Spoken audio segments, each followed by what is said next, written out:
Pastikan kamu sudah mengklik tombol like, subscribe, lonceng, dan Bismillahirrahmanirrahim. Assalamualaikum warahmatullahi wabarakatuh.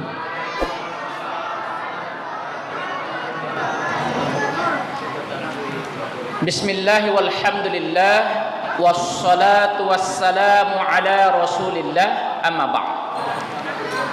Wa qala Allah ta'ala fil Qur'anil Karim fi surati Fatir al-ayah at-tasi'ah wa 'ishruna.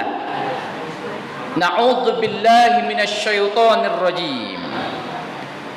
Innal ladzina yatluna kitaballahi wa aqamus salata wa anfiqu mimma razaqnahum sirran wa alaniyatan yarjuna tijaratan lan tabur.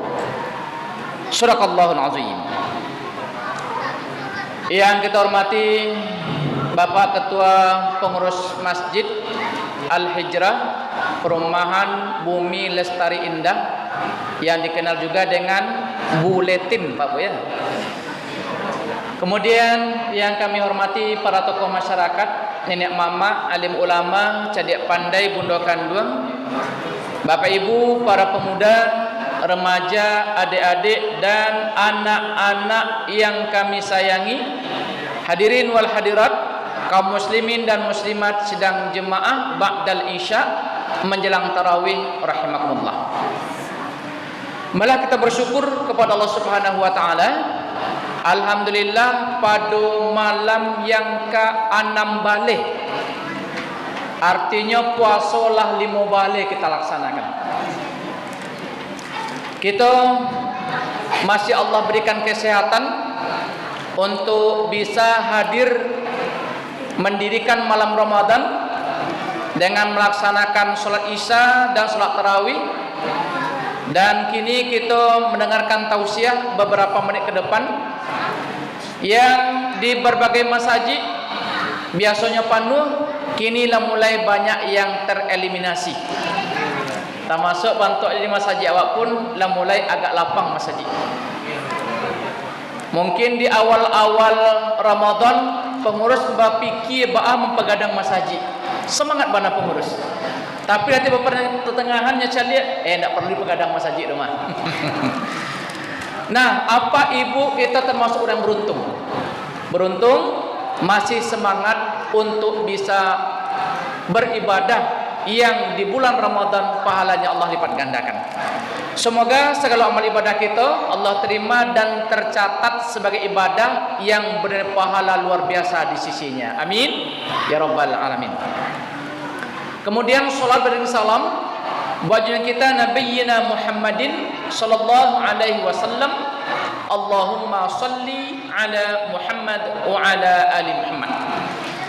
Pertama, apa minta kepada anak-anak kami yang kami sayangi, kami harap mulai semenjak kini sampai beko selesai salat tarawih, ikuti kegiatan dengan tertib, muncung dikunci. Lebih sana? Lebih bisa? Alhamdulillah. Anak wasiko anak-anak yang elok, karena abak jendoknya pun elok. Akhlaknya akhlak yang mahmudah insyaallah. Mudah-mudahan anak-anak kita menjadi generasi yang soleh dan soleha. Amin ya rabbal alamin. Dalam waktu yang relatif sangat terbatas, kita coba membahas firman Allah dalam surah Fatir. Fatir ayat yang ke-29. Kita terjemahkan dan kita jelaskan pemahaman dari ayat itu. Innal ladzina yatluna kitaballahi, sesungguhnya orang-orang yang rutin membaca kitab Allah. Tadi sebagianlah dijelaskan oleh anak kita. Nanti akan kita kayakan penjelasan dari ayat ini. Wa aqamus shalah, dan mereka mendirikan salat. Wa anfaqu, dan mereka menginfakkan mimma razaqnahum, di antara rezeki yang kami anugerahkan, sirran wa alaniyatan, baik ia infakkan secara rahasia maupun secara terang-terangan. Yarjuna tijaratan lan tabur, mereka itulah yang mengharapkan perniagaan yang indah akan pernah rugi. Berdasarkan ayat ini, anak-anak kami yang mencatat, itu lagi judulnya transaksi yang indah pernah rugi. Kita ulang, transaksi yang tidak pernah rugi. Apa ibu nak menghormati, dalam kehidupan kita sehari-hari, kita selalu menilai sesuatu itu dengan untung atau rugi. Kalau iko ambo kerajaan, apa untungnya, apa rugi. Iko yang ambo lakukan, apa untungnya, apa rugi. Lalu dalam ayat itu Allah jelaskan, ada perbuatan, ada transaksi, ada kegiatan yang Allah jamin indah akan pernah rugi. Walaupun itu memakai waktu, mengorbankan waktu dengan melakukan kegiatan itu. Apa saja kegiatan atau transaksi yang dijamin oleh Allah tidak akan pernah rugi, bahkan diberikan balasan yang luar biasa. Yang pertama, yatsluna kitaballah.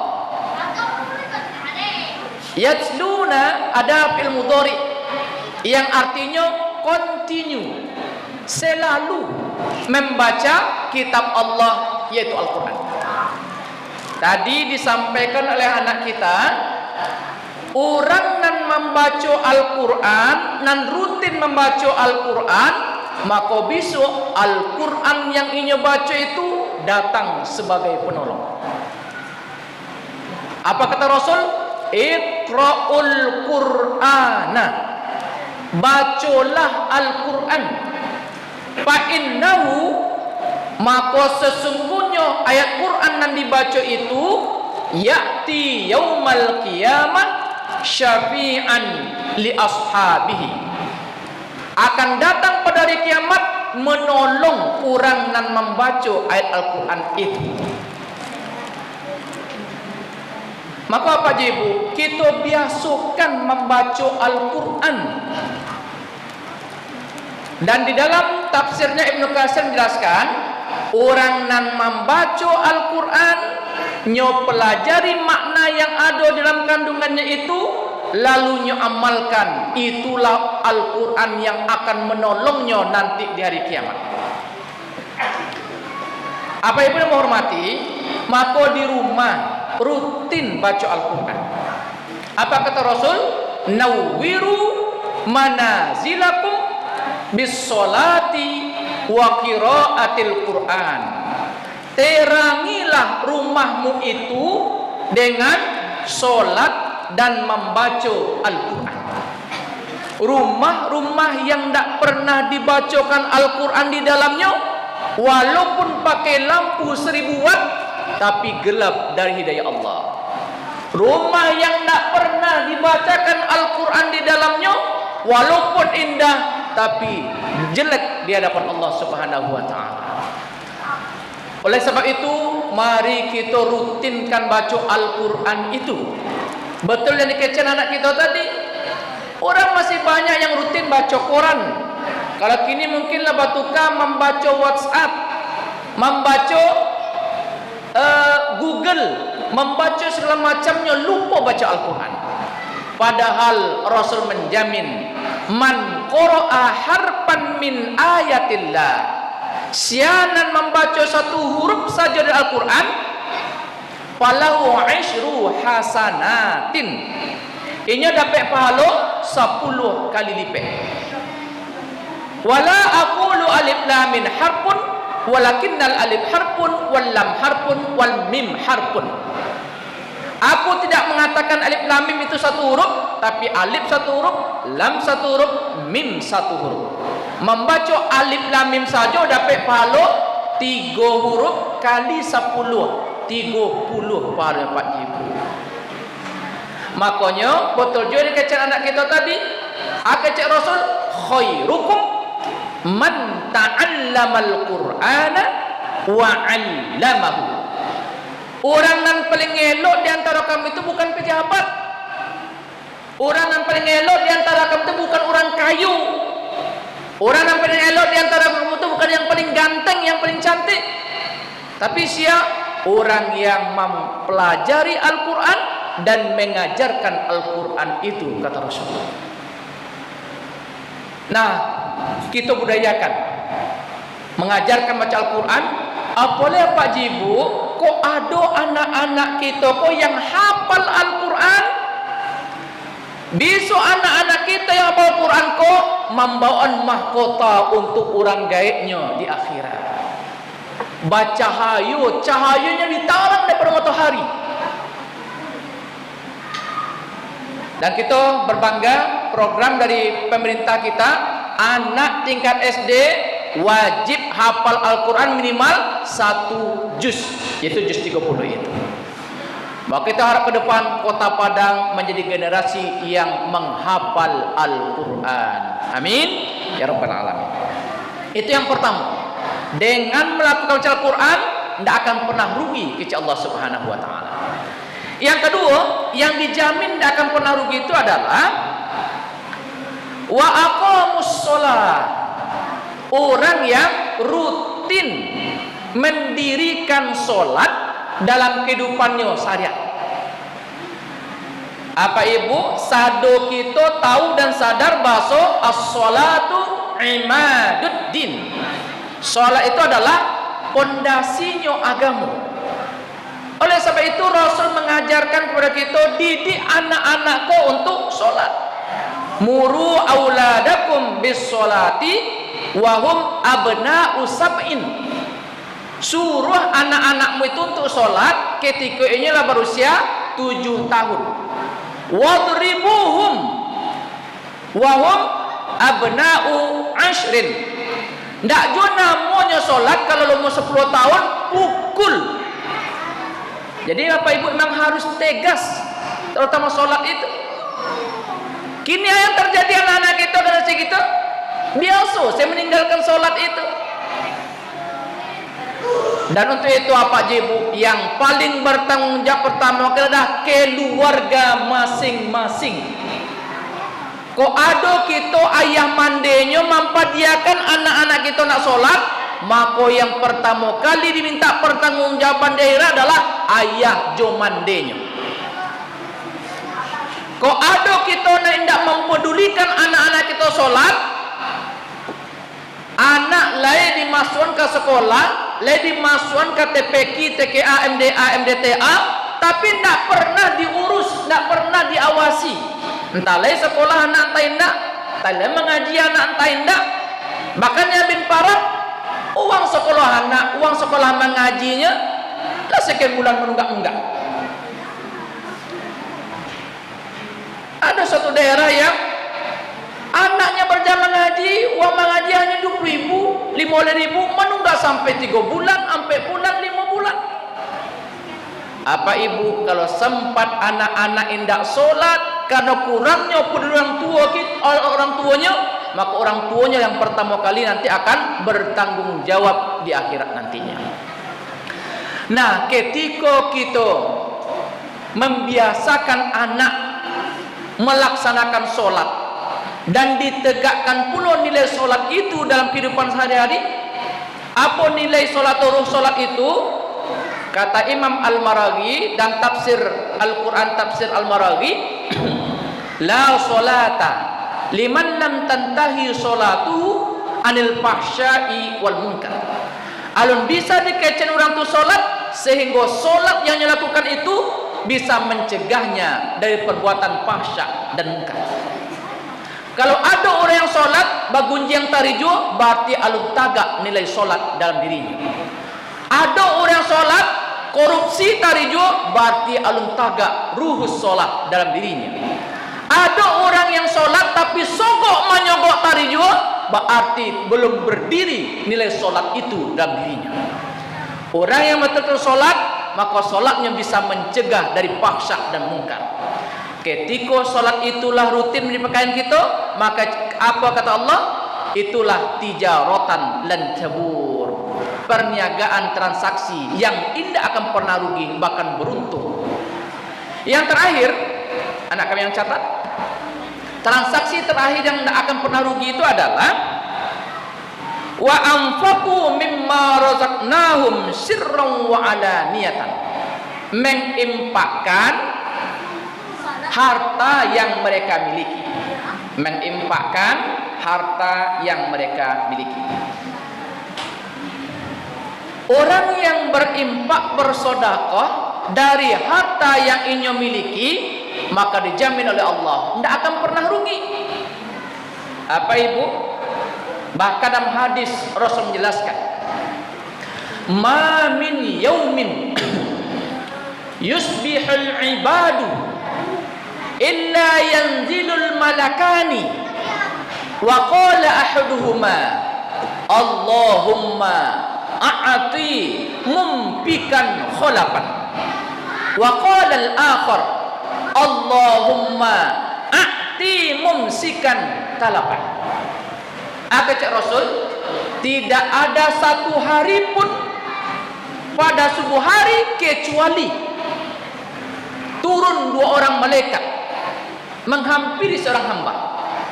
Lalu salah seorang mereka itu berdoa, ya Allah, a'ti mumpikan khalapan.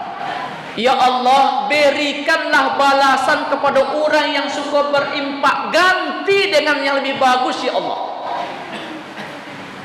Lalu aku cek malaikat dan cek le, Allahumma, ya Allah, a'ti mumsikan talapan. Ya Allah, berikan pula bangkrut kepada orang yang sampilik karyang. Jadi waktu subuh itu apa ibu? Turun malaikat berdoa. Maka salah satu waktu yang afdal bersedekah itu adalah waktu subuh. Di subuh itu malaikat turun mendoakan. Kalau apa ibu le rajin berimpak bersedekah, maka dapatlah doa malaikat tadi mumpikan khalapan. Tapi kalau apa ibu sampilik karyang lewat kati diang lalu saya kati diang tu le masuk tangkam saku tapi nak baca komisi, maka itu mumsikan talapan. Orang yang sampilik karyang kecek mereka itu berikan bangkrut kepadanya ya Allah. Doa yang mana kita pilih apa ibu? Doa malaikat yang pertama atau doa malaikat yang kedua? Yang pertama, rajin bersedekah, rajin berimpak. Bahkan dalam ayat apa kata Allah? Laula akhartani ila ajalin qarib fa as-saddaqu wa akum minas solihin.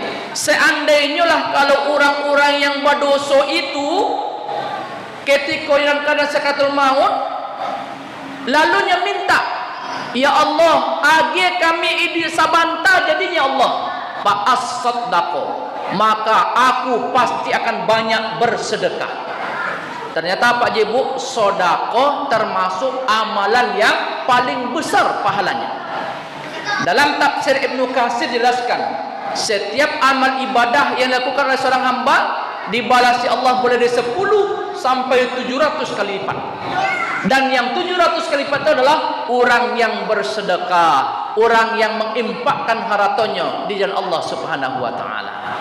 Maka Pak Ibu, yakinlah ketika kita bersedekah berimpak tidak akan pernah bangkrut, tidak akan pernah rugi.